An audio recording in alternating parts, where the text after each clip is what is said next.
1815년 런던 스레든히들 스트리트에 있는 한 증권거래소. 사람들은 초조하게 서로를 바라보며 눈치를 살피고 있습니다. 창밖으로는 빗줄기가 쏟아지고 건물 안은 축축한 공기와 웅성거리는 목소리로 가득 차 있습니다. 벨기에 어딘가에서 전쟁이 벌어지고 있기 때문입니다. 나폴레옹과 영국 연합군의 운명을 건 마지막 전투. 누가 이기느냐에 따라 유럽의 지도가 바뀔 겁니다. 그리고 이 거래소에 있는 모든 사람의 재산도요. 그때 거래소 한쪽에 서 있던 한 남자가 움직이기 시작합니다. 그는 아무 말 없이 채권을 팔기 시작하죠. 사람들이 술렁입니다. 저 남자는 분명 뭔가를 알고 있어요. 혹시 영국이 진 걸까? 불안이 공포로 번지고 채권 가격이 곤두박질칩니다. 그런데 가격이 바닥을 찍는 순간 그 남자는 조용히 모든 것을 다시 사들이기 시작합니다. 며칠 뒤 영국의 승전 소식이 도착했을 때 그의 재산은 상상할 수 없을 만큼 불어나 있었죠. 유대인 게토의 좁은 골목에서 태어나 유럽 전체를 주무른 가문이 있습니다. 왕들에게 돈을 빌려주고 전쟁의 향방을 결정하고 제국의 운명을 손안에 쥐었던 사람들이죠. 오늘 밤 역사상 가장 강력했던 금융왕조 로스차일드 가문의 이야기 속으로 들어가 보겠습니다. 로스차일드 가문을 이해하려면 먼저 유대인의 역사를 알아야 합니다. 중세 유럽에서 유대인들은 끊임없이 박해를 받았는데요. 13세기와 14세기에 프랑스와 영국에서 추방령이 내려졌고 1346년 흑사병 때는 유대인들이 우물에 독을 풀었다는 소문까지 퍼지면서 학살이 자행됐습니다. 이런 박해를 피해 많은 유대인들이 독일로 이주했고 로스차일드 가문의 조상들도 이 시기에 프랑크푸르트에 정착했습니다. 기독교 율법에서 고리대금업을 금지했기 때문에 유대인들이 대신 그 역할을 맡게 됐는데 이게 훗날 로스차일드 가문이 금융업에서 두각을 나타내는 토대가 됩니다. 그리고 로스차일드 가문의 진정한 도약은 마이어 암셀 로스차일드라는 한 남자에 의해 이루어집니다. 1744년 프랑크푸르트에서 태어난 그는 13살에 하노버로 보내져 금융업자 밑에서 6년간 도제 생활을 합니다. 프랑크푸르트로 돌아온 그는 곧 탁월한 금융 감각을 드러내기 시작했죠. 1785년 용병 사업으로 막대한 부를 축적한 헤센카셀의 영주 비렐름 9세가 마이어를 자신의 재무관리인으로 임명합니다. 당시 헤센카셀이란 지역은 유럽에서 손꼽히는 부유한 영지였는데 영국이 미국 독립전쟁에서 고용한 용병 상당수가 바로 이곳 출신이었습니다. 마이어는 이 막대한 자금을 굴리면서 유럽 각지의 귀족들에게 돈을 빌려주기 시작합니다. 그의 인맥과 네트워크는 빠르게 확장되어 갔죠. 1789년 유럽 역사를 뒤바꿀 프랑스 대혁명이 터집니다. 혁명전쟁과 나폴레옹 전쟁은 1792년부터 1815년까지 무려 23년간 지속됐는데 이 혼란의 시대가 역설적이게도 로스차일드 가문에게는 황금기를 맞이하게 됩니다. 전쟁은 돈이 필요했고 마이어는 그 돈을 가지고 있었거든요. 그의 전략은 놀라웠습니다. 절대 한쪽 편만 들지 않았어요. 오스트리아와 프로이센의 전쟁 자금을 빌려주면서 동시에 영국과도 은밀하게 거래했죠. 나폴레옹이 대륙 봉쇄령을 내려 영국과의 교역을 금지했을 때도 마이어는 방법을 찾아냈습니다. 밀수 네트워크를 구축해서 영국 상품을 유럽 대륙으로 몰래 들여보냈거든요. 위험한 일이었지만 그만큼 수익도 엄청났습니다. 전쟁이 길어질수록 로스차일드 가문의 금고는 점점 더 두꺼워져 갔죠. 마이어에게는 5명의 아들이 있었습니다. 그는 이 아들들을 어릴 때부터 철저하게 금융업에 대해 교육시켰어요. 그리고 나폴레옹 전쟁이 막바지에 접어들 무렵 마이어는 중대한 결정을 내립니다. 5 아들을 유럽의 핵심 도시들로 보내 각각 지점을 열게 한 거죠. 장남 암셀은 프랑크푸르트에 남아 본거지를 지켰고 둘째 솔로몬은 합스부르크 제국의 심장 비엔나로 향했습니다. 셋째 네이선은 당시 세계 최강대국으로 떠오르던 영국의 런던에 자리를 잡았죠. 넷째 칼은 이탈리아 반도의 나폴리로, 막내 제임스는 혁명의 땅 파리로 보내졌습니다. 이 다섯 형제는 훗날 5개의 화살이라는 별명으로 불리게 됩니다. 로스차일드 가문의 문장에도 5개의 화살이 새겨져 있는데 화살 하나는 쉽게 부러지지만 5개가 모이면 절대 부러지지 않는다는 의미를 담고 있죠. 형제들의 진짜 무기는 정보였습니다. 그들은 전용 급사 네트워크를 구축했어요. 말을 타고 국경을 넘나드는 급사들이 형제들 사이에서 편지를 전달했는데 이 속도가 놀라웠습니다. 당시 유럽의 어떤 정부도 로스차일드만큼 빠르게 정보를 주고받지 못했거든요. 게다가 형제들은 편지를 유대인들만 쓰는 이디시어와 히브리어를 섞어서 작성했고 자신들만 아는 암호까지 사용했습니다. 누군가 편지를 가로채더라도 내용을 해독할 수 없었죠. 이 정보망은 단순히 가족 간의 소식을 전하는 데 그치지 않았어요. 금시세, 환율 변동, 정치적 사건, 전쟁의 향방까지 모든 정보가 이 네트워크를 통해 흘러다녔습니다.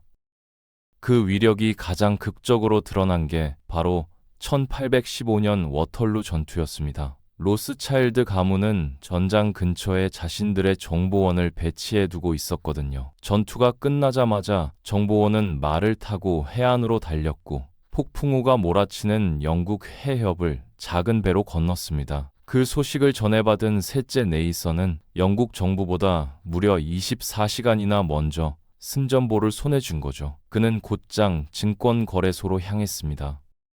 그가 채권을 팔기 시작하자 시장은 공포에 휩싸였고 가격이 바닥을 치자 그는 조용히 모든 것을 다시 사들였습니다. 다음날 공식적인 승전 소식이 전해졌을 때 그의 재산은 상상할 수 없을 만큼 불어나 있었습니다. 역사가들은 이 하루가 로스차일드 가문을 유럽 최고의 금융 가문으로 만든 사건이라 말합니다. 나폴레옹 전쟁이 끝나고 유럽은 폐허가 됐습니다. 23년간의 전쟁으로 수백만 명이 죽었고 도시들은 파괴됐으며 각국 정부의 금고는 텅텅 비어 있었죠. 도시를 복구하려면 엄청난 돈이 필요했습니다. 각국 정부는 자금을 마련하기 위해 국채를 발행했지만 전쟁 직후의 불안정한 상황에서 국채 가격은 바닥을 기고 있었어요.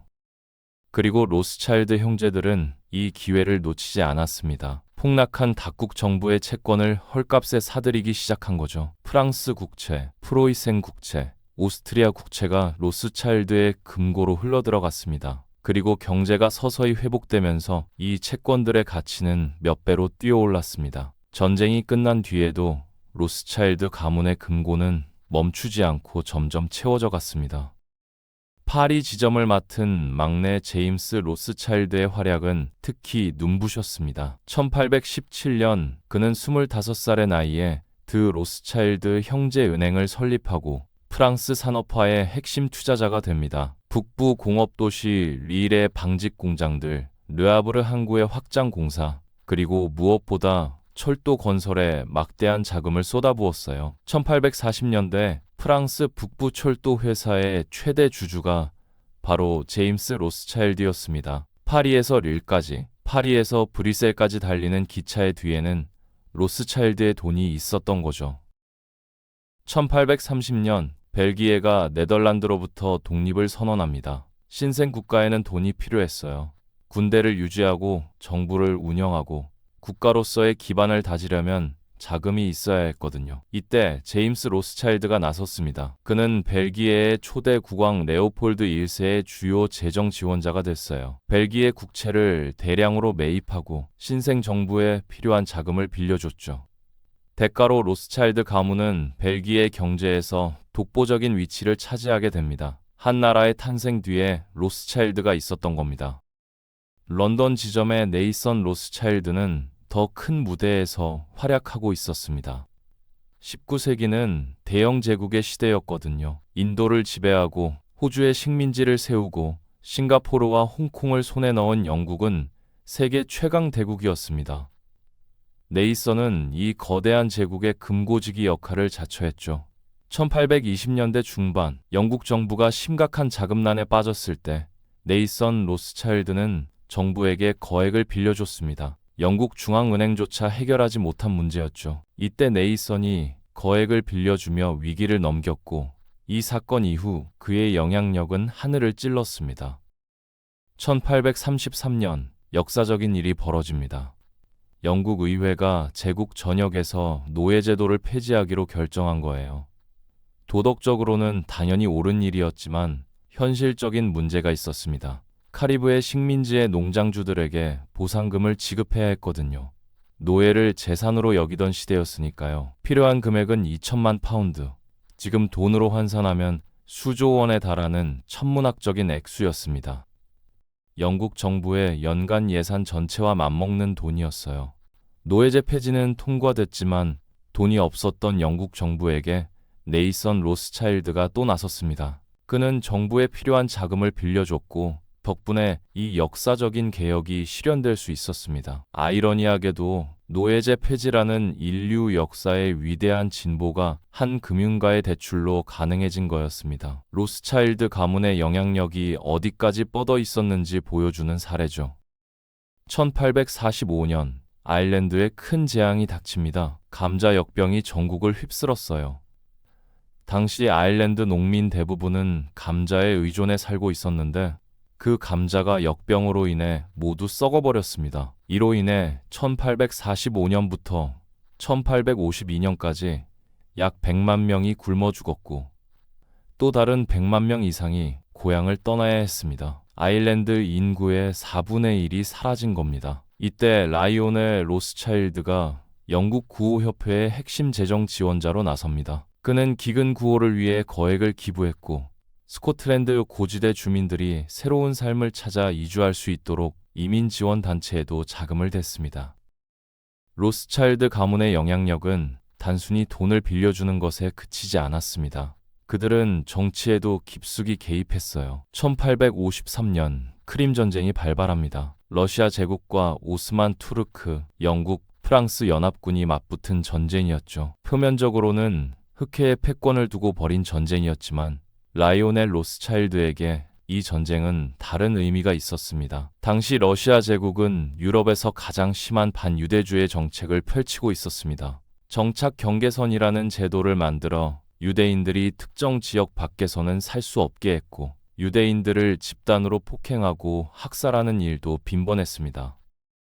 같은 유대인으로서 라이오넬이 이런 러시아를 곱게 볼 리 없었죠. 그래서 그는 영국 정부에 전쟁 비용을 대출해 줍니다. 물론 사업적으로도 이익이 되는 거래였지만 반유대주의 러시아를 견제하고 싶은 마음도 있었어요. 로스차일드 가문의 사업은 은행업에만 머물지 않았습니다. 그들은 기회가 보이는 곳이면 어디든 투자했어요. 1853년 나타니엘 로스차일드가 프랑스 보르도 지역의 와인 샤토를 인수하기 시작합니다. 샤토 무통 로스차일드, 샤토 라피트 로스차일드. 지금도 세계 최고급 와인으로 꼽히는 이름들이죠. 하지만 로스차일드의 와인 사업은 시작부터 거대한 위기를 맞닥뜨립니다. 1860년대 필록세라라는 해충이 유럽에 상륙했거든요. 이 해충은 포도나무 뿌리를 공격해서 나무 전체를 죽여버렸습니다. 프랑스 와인 산업이 초토화되어 수많은 와인 생산자들이 파산했습니다. 하지만 로스차일드 가문은 무너지지 않았습니다. 남들이 포기할 때 버틸 수 있는 힘, 바로 압도적인 자금력이 있었거든요. 20년 넘게 이어진 위기를 견뎌냈고 1880년대에 미국산 포도나무 대목을 접붙이는 방법이 발견되면서 포도밭은 되살아났습니다. 다른 생산자들이 사라진 자리를 로스차일드가 차지했죠. 오늘날 샤토 라피트 로스차일드 한 병 가격이 수백만 원에 달하는 건 이런 역사가 있었기 때문입니다. 로스차일드 가문은 새로운 황금 광맥을 발견합니다. 남아프리카에서 다이아몬드와 금이 발견된 거죠. 세실 로즈라는 영국인 사업가가 이 광산들을 하나로 합쳐 드비어스라는 회사를 만들었는데 그 자금을 댄 게 바로 로스차일드 가문이었습니다. 그 선택은 또 한 번 적중합니다. 드비어스는 전 세계 다이아몬드 거래의 90%를 장악하는 거대 기업으로 성장했거든요. 1890년대 런던에서 로스차일드라는 이름은 곧 영국 제국과 동의어였습니다. 정치, 금융, 산업, 어디에나 그들의 손길이 안 닿는 곳이 없었으니까요. 로스차일드 가문 사람들은 귀족 자기를 받았고 의회에 진출했으며 왕실과도 친밀한 관계를 유지했습니다. 빅토리아 여왕 시대 영국의 황금기는 로스차일드의 황금기이기도 했죠. 그리고 로스차일드 가문은 더 나아가 단순히 돈을 버는 데만 관심이 있었던 게 아닙니다. 그들은 유대인이었고 유대인으로서의 정체성을 결코 잊지 않았어요. 19세기 후반 유럽 전역에서 반유대주의가 다시 고개를 들면서 시오니즘 운동이 탄생합니다. 유대인들이 자신들만의 국가를 세워야 한다는 생각이었죠. 로스차일드 가문은 이 운동의 주요 후원자가 됩니다. 당시 오스만 제국의 영토였던 팔레스타인의 땅을 사들여 유대인 이민자들이 정착할 수 있는 터전을 마련해 줬습니다. 1917년 영국 정부가 벨푸어 선언을 발표했을 때 이 선언문이 전달된 사람이 바로 당시 영국 유대인 공동체의 지도자였던 월터 로스차일드 남작이었습니다. 이 정착촌들이 훗날 이스라엘 국가의 씨앗이 됐죠. 하지만 해가 뜨면 지는 법, 20세기가 밝아오면서 로스차일드 가문에도 어두운 그림자가 드리우기 시작합니다. 1차 세계대전은 유럽 전체를 뒤흔들었고 로스차일드 가문도 예외는 아니었습니다. 오스트리아 헝가리 제국이 무너지면서 비엔나 지점은 큰 타격을 입었죠. 그리고 1929년 세계 대공황이 찾아옵니다. 월스트리트 주가 대폭락으로 시작된 공황은 대서양을 건너 유럽을 덮쳤어요. 은행들이 줄줄이 쓰러졌습니다. 1931년 5월 오스트리아의 크레디트 안슈탈트 은행이 파산을 선언합니다. 이 은행은 로스차일드 가문이 1855년에 설립을 주도한 곳이었어요. 오스트리아 경제의 심장과도 같았죠. 크레디트 안슈탈트의 파산은 유럽 금융위기의 뇌관이 됐습니다. 연쇄적으로 은행들이 쓰러졌고 대공황의 늪은 더욱 깊어졌어요. 이 위기는 로스차일드 가문에 대한 적대감을 키웠습니다. 특히 독일에서요.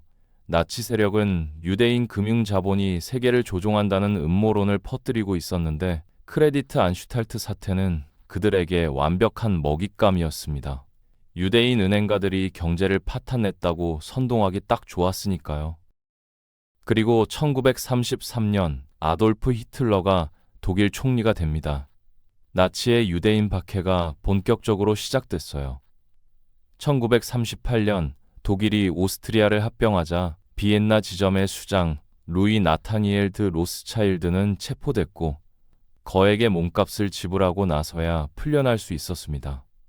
저택, 예술품 컬렉션, 와인 저장고까지 수백 년에 걸쳐 쌓아온 가문의 재산은 독일 점령지 전역에서 몰수당했어요.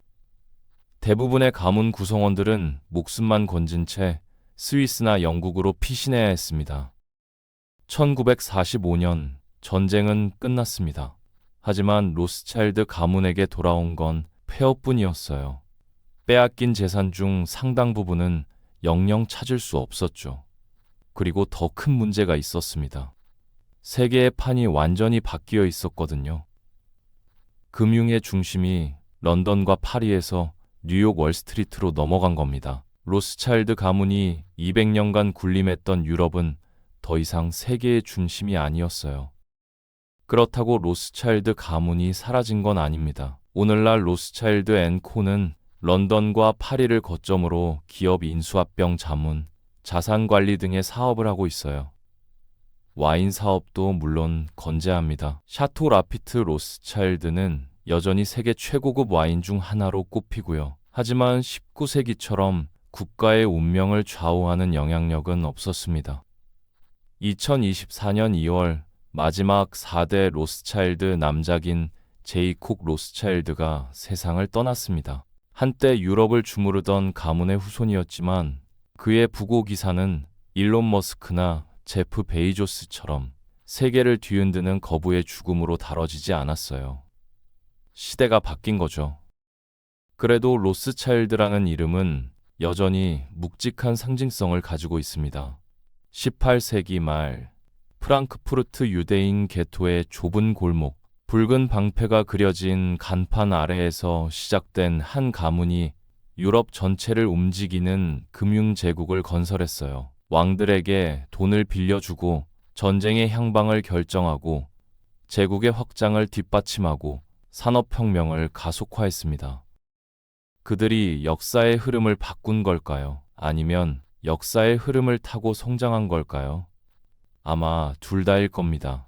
혼란의 시대에 기회를 포착하는 눈이 있었고, 그 기회를 살릴 수 있는 네트워크와 자본이 있었죠.